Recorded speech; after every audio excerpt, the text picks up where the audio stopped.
All right, and we have a Ferris wheel has a radius of 5 meters and rotates once every 10 seconds. If the bottom of the wheel, all right, bottom of the wheel is 1 meter above the ground, what would the 1 meter represent? Okay, so the 1 meter is the minimum.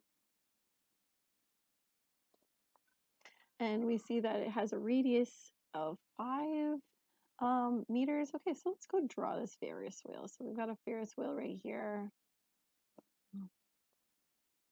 Right, so there's the ground and it's 1 meter above the ground. So it looks like this is 1 meter right here.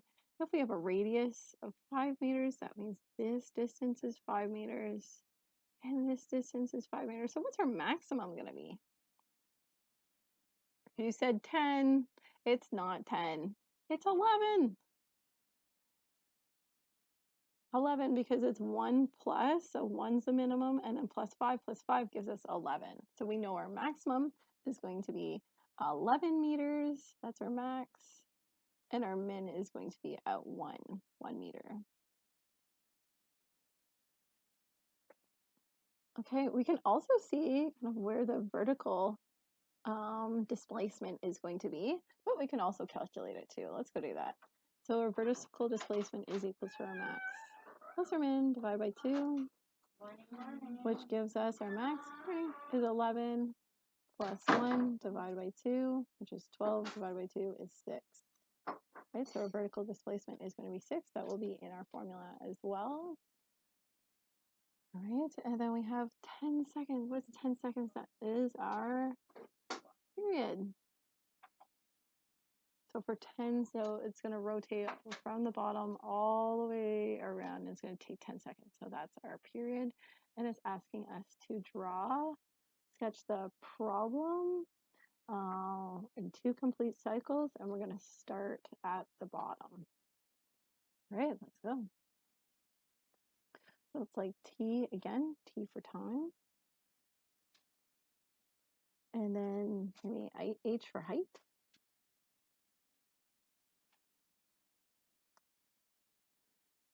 Okay, so we're starting at 0. And we're going up. We need definitely 10 seconds. So it looks like we're going to have enough space to go up by ones.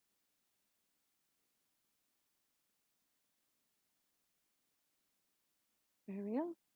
And 12, 14, 15, 20.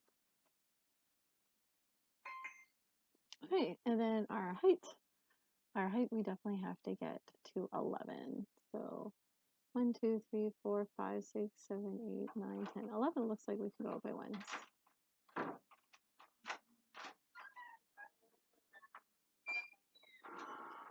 There we go.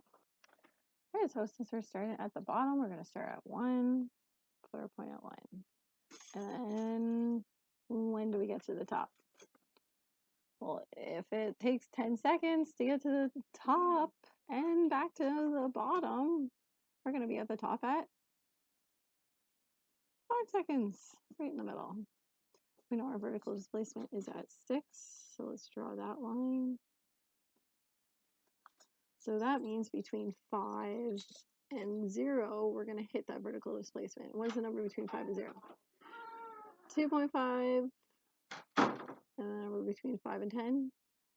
7.5. There we go. There's one cycle.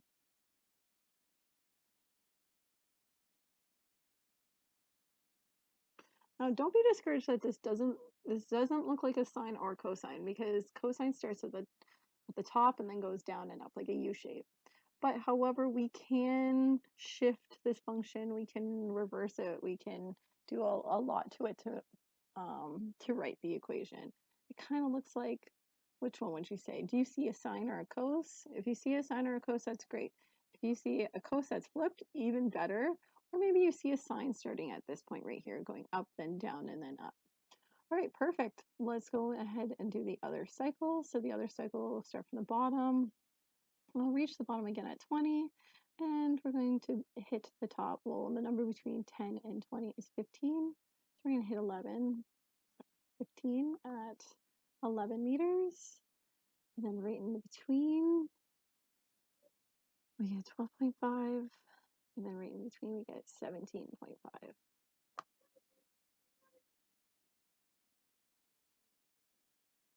There we go. Awesome. Okay, so we've got our max and min, our vertical displacement. Let's check out our amplitude. Our amplitude is max minus min. So yep, this equation, it's just the subtraction of it. So we have 11 minus 1 divided by 2, which gives us 10 divided by 2 is 5. So we're going to need that number. We're going to need this number. We also need to know our period. Our period is equal to 10 seconds. But 10 is not going to be in the formula. We need K. K is equal to 360 divided by P.